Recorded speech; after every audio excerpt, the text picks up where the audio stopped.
So here we have this VEVOR 11-in-1 camping survival shovel. Now, full disclosure, this is a paid review, but the opinions in this video are my own. Anyway, here's how it comes right out of the box. It's in these 3 different sections in these nylon bags. They have Velcro to hold them shut, and this just makes them easier to transport. And putting it together is super easy. You just screw together these different sections, and then you can tighten down the shovel head in 3 different angles. You can tighten it down just like this and just use it as a shovel or an axe. Or you can unscrew it, then screw it back on like this to use it as sort of a hoe or some sort of digging tool, or you can tighten it down like this and have some sort of hook, but at this angle it doesn't hold on too well. It is pretty easy to break it free. Anyway, this thing is super solid. It's made of a nice and sturdy stainless steel. It has a bunch of different features like these 4 hex sockets in the shovel head. There's also a saw on this side here for cutting through wood, a little hook knife, and then on the other side is a bottle opener and this slightly more sharpened edge, and you can use this side as an axe. We'll test that out in just a minute. And then if you unscrew the handle here, there's actually some hidden tools inside. Right here we have a glass breaker, not too helpful if you're using this out camping, but if you ever need it to break a window, it's there. Anyway, then inside here, there's this knife blade with a hook on the end. There's a bottle opener on here as well. It's definitely not the sharpest knife blade, but in the rare survival situation where you don't have a knife, it'll be plenty sharp enough. And of course, you're gonna want some sort of grip for this, and you can see it has threads here. So you're just gonna unscrew the end of the shovel handle, and then you can screw the knife right into here. Just like that, and now you can use it as a knife. Anyway, moving down the shovel handle, we can unscrew this end here, and then on the inside are some smaller threads. There's this ferro rod that you can screw into the end here, and of course you can use this to make some sparks and help you start a fire. Unscrewing this piece, on the other side, there's this whistle.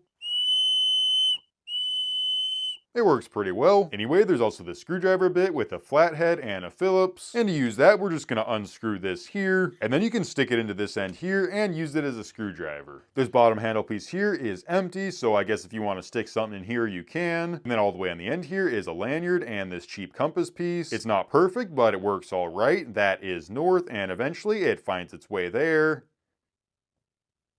It does have a problem though, where it's not really secured in, so if you bump it a few times, it will just fall out. Also, one more thing to mention, all these handle pieces where they screw together do have these rubber gaskets, so they are waterproof. Anyway, I went outside and tested out the saw, and honestly, it did not work as well as I was hoping. The teeth on it really just aren't sharp at all, so it's difficult to cut through wood. And for me to cut through this 2.5-inch branch, it took about 5 minutes. So it's definitely not quick, but I guess it does technically work. Anyway, then I tried using it as an axe, and it definitely worked a lot better for that. Of course, it's not ideal, but it works alright. And after all that sawing and splitting, the handle did unscrew just a little bit, but most of it stayed pretty tight. So yeah, I'd say it's a decent camping or survival shovel. It's not perfect, but most everything works as it should. These bags are nice, but they are a little cheap. You can see they already have some tears in them. And of course, as I mentioned before, this back compass piece just kind of falls out. But overall, I think it's a pretty cool collapsible camping shovel.